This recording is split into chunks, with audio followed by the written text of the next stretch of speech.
you know, I'm always feeling good to, you know, produce another video, you know, to encourage somebody out there, somebody heart, somebody mind, and everything. And you know, it is a good feeling for me, of course, you know, to reach out to persons out there, you know, who have not yet even known Christ for themselves as yet, or maybe on the verge of knowing Christ, but you know, they're, let me say, finding things in their way, and they want to, you know, come over and, but you know sometimes we have the little up and down and everything, and yes, but we are here nonetheless, you know, to encourage persons out there, you know, who want to go another milestone, who want to cross the last mile of the way. Nonetheless, we are here with no other person than Talena Edwards, of course, and you know, it's a good privilege and feeling, yes, to have, you know, the young people here out with us. You know, she might look young, but yes, but nonetheless, Talena Edwards, how are you doing? I am not too bad. I'm giving thanks to God because He has been merciful. That's right, wonderful, wonderful. You know, a lot of times, I would say persons will tend to forget that God is being merciful, of course. Yes, I would say a lot of persons, you know, but you know, for you to come out and say, you know, God has been merciful, yes, of course, He is merciful. So let's kick things off. Tell us a little about your childhood growing up.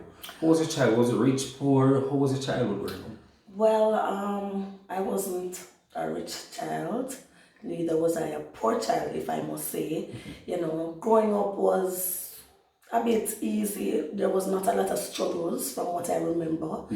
I grew up with my aunt. They took me from my mother, I think, when I was about 3, somewhere there, you know, when I went to Kingston to live. And it was an enjoyable experience, you know, outside of the country life. Going into Kingston was really good. I had a lot of support. They were loving, and, you know, I was able to be a child, if I must say, because a lot of persons, or a lot of children back then, you know, had to go up really fast. That's right. I enjoyed my childhood, if I must say. That is right. That is great. That is great. So, did you saw yourself being where you're at now? Not really, if I should be honest. You know, I wanted to do a lot of things back then. I wanted to be a soldier. Oh, wow. And I'm not a soldier today, which is sad somewhat. But nonetheless, you know, we have plans, but the Lord will have us to do other things, and so we have to be grateful again for the experiences that we have, or the transitions, you know, in between, right? That is right. That is right. So, what is your inspiration growing up? What inspired you growing up? I don't really think I had an inspiration of who did, but I grew up in the garrison, and as you know, or most persons know, the inner city is not a place where you'd want to per se live or continue. So being there, it was always, you know, you had to get something done, and you had to just move out, you know.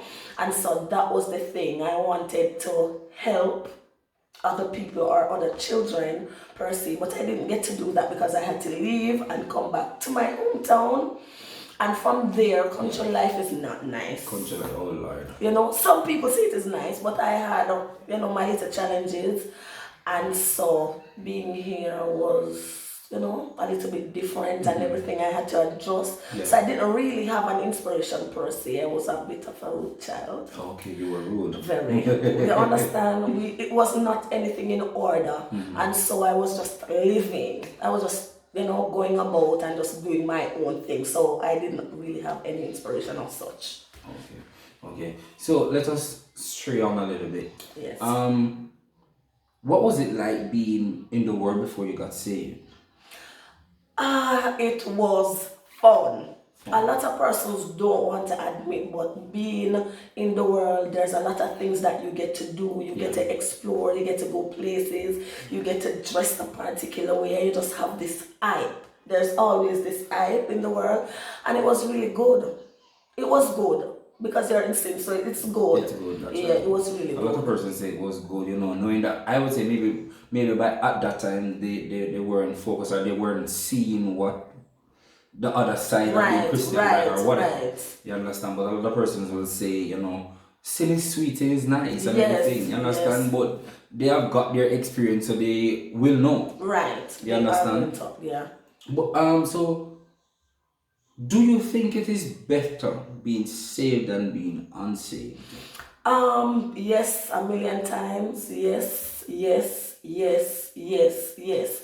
Reason being that when you become a child of God, Yeah. you are now open, your eyes is now open, both your physical eye Yeah. and your spiritual eyes now open to a lot of things that you thought was okay. And looking back, you're saying, oh my God, why did I do this or why did I do that?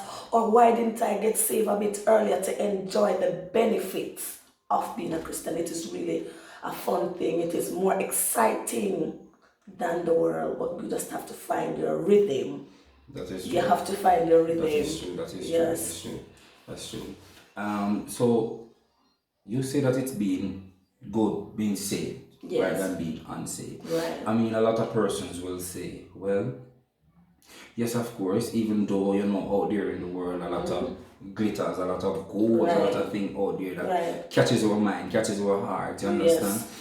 And it is sad to say that some of us, we are so blinded by those things, and we're not even realizing that, it's causing a damper on our future, per se. Let us say that right here. Right. Yes. And I must really say, of course, it is better being saved than being unsaved. Yes. You understand? It is really. It is, because guess what? When you're in the world, you do things without thinking of the consequences that comes with your actions or the things that you're doing. Example, you'll be there, and as a female, you'll have, say, multiple persons talking to, and then you have this over there, that over there, and you're just living it up, thinking that it is okay, thinking that, okay, then I'm nice, so me I go just talk to Dick, Tom, and Harry. But as a Christian, you get to understand that once you taking on these things or these people, then you're taking on their spirits with you. Now, when you're out there, you're not really realizing that, because guess what? Everybody is doing it and everybody is just, going and living about. But when you come to know the truth or come into the light, then you realize that these lifestyles are not benefiting. And then what I've learned actually, and the Bible said that the mother sucked the sour grape and it nudged the children's teeth. Right. No, getting children, I now realize that you see the traits of you in your children. We are taught that growing up, because most of us grew up in church, but you don't actually see it. You don't actually see the replication of your behavior, of the lifestyle that you are taking on then, until you decide to take a turn. And so therefore we have to be very careful what we do as unsaved, which is going to be really hard, because you have to be in the light to actually see this stuff. Yes. So what are some of the criticisms you face being a Christian though? They're not saved, and Christian don't just like that, and you're too young, and you must have man, and all the things, seeing that you're a young individual, and persons will say that it's harder for a young person to serve God. And I often hear that. I will say no, it's not. It takes dedication, and just as though we were dedicated living for the devil, we have to be dedicated living for Christ. It is not easy, mark you.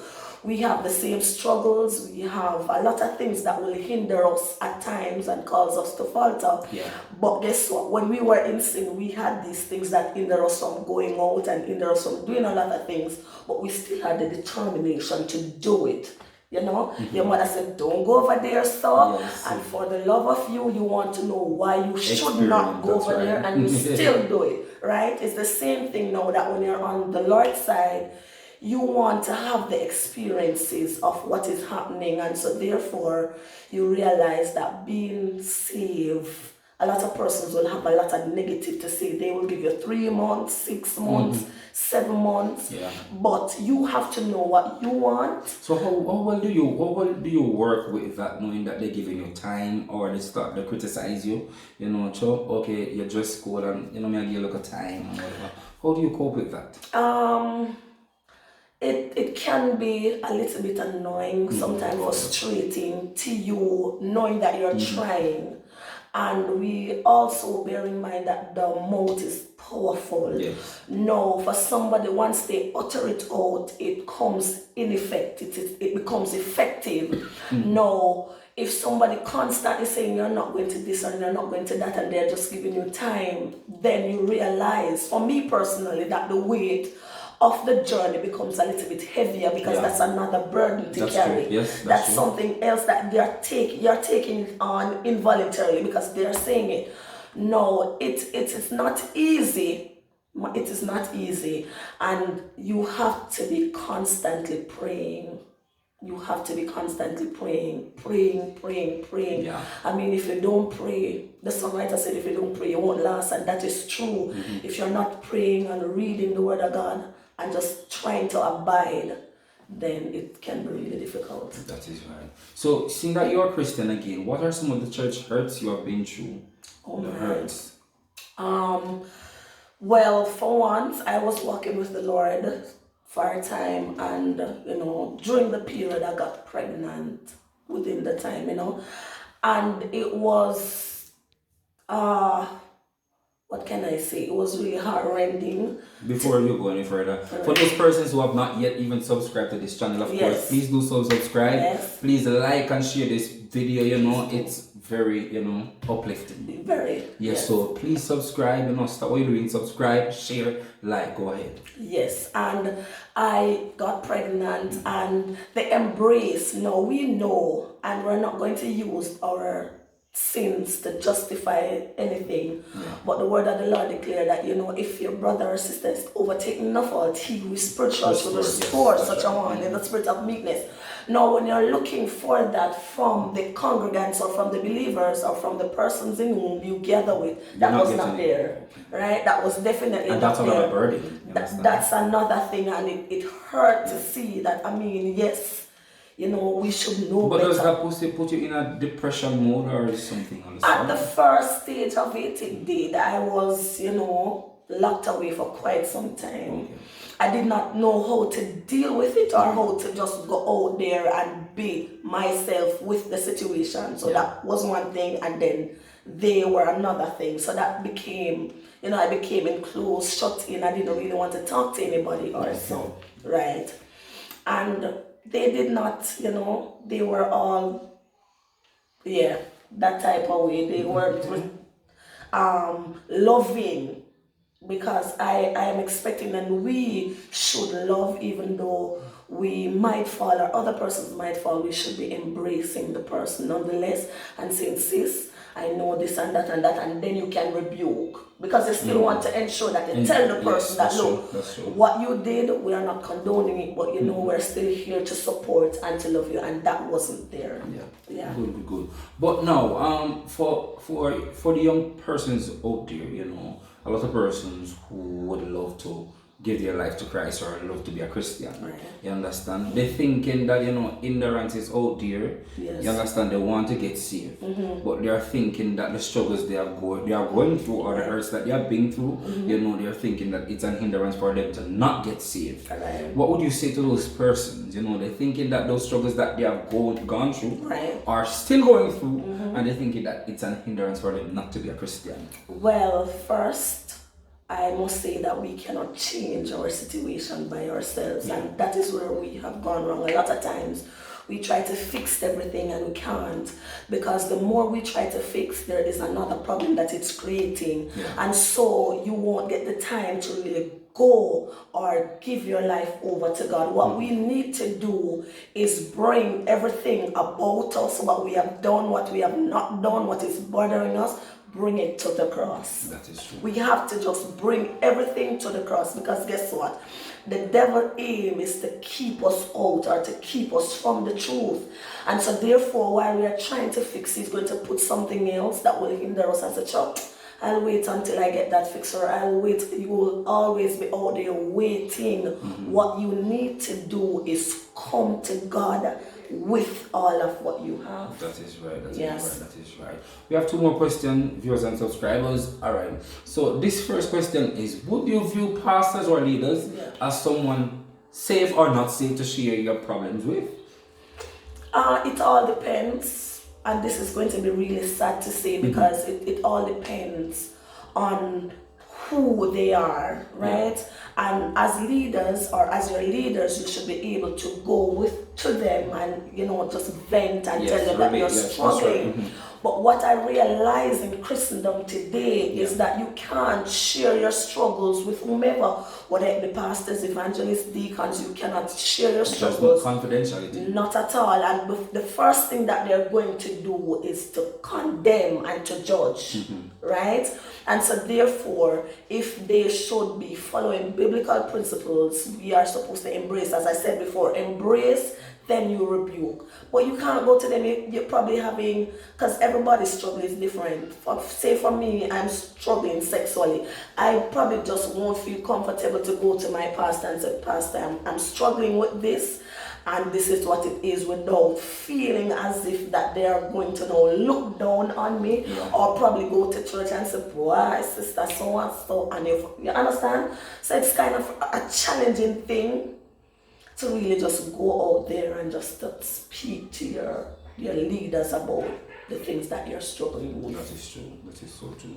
That is so true. Sometimes I prefer, cry, sing, pray. Sometimes, even though it is very hard to pray sometimes, when you're going through some problems, right, it can be very difficult to pray. Yes. You understand? I love to sing, so I will sing. Right. You understand? And sing my way through. Yes. You understand? But for those persons who cannot sing, right, if you can cry, tears are languages that God really does understand. Yes, and to add to that, we are oftentimes, you said you can't pray, but what I've learned over the period of time, whatever struggles that you have, if you can't pray, talk about it. You don't have to talk to anybody. Just as though we're having this one-on-one conversation, if you want to sit, you want to lie, say, God, I am struggling with this. I am really struggling. I don't know how to come to you or to pray about it, but this is what I'm struggling with. Start to talk to him about it, and I'm telling you, you will feel better. And mark you, the struggle will not go away, because some things can only go out by prayer and fasting. Yes, that's right. But we need to open up to him, because he already knows. I mean, once we tell him something, tell him something, he's not going to come out and to know, and he will give us the word. That's true. To help us to overcome our struggles. That's true. Yes. Before you go and give your testimony for the final thing, give us your testimony, I'm just going to again ask those persons who have not yet even subscribed, but watching, please do so. Share this wonderful video, to motivate someone out here, of course. Yes, the young people, and I don't just want to minimize it to the young persons out there, the middle age, everybody. Yes, you understand? Who needs to hear, who needs to be encouraged. We need to spread these things, because it is very important. I mean, we are in an era now where everything is social media, right? And wherever we can reach through this medium, let us do so. That's right. Yes, let us so at this time, Talena is going to share a short testimony, and we'll wrap things up. Yes. Bless the Lord again. That's it. So today, before I rededicated my life back to the Lord, I was going through a phase. I was really struggling. And I said, God, this is it. I don't have any money. I remember at one point, things were so bad that I didn't have anything to give my baby to eat. And I said, God, I'm not going to beg, because the word declared, we are going to be lenders and not borrowers. Yes, we're the head and not the tail. And you said that we should ask and you will give unto us. And during the struggles, I was really struggling, and I had some really good people. Marky, I must bless God for them. They were very helpful, but they could only do to an extent. And I said, God, I'm not going to ask anybody for anything. And let me tell you something. During the midst of that, I was so dedicated. Then this was during the pandemic time. I was working at a school and things went down.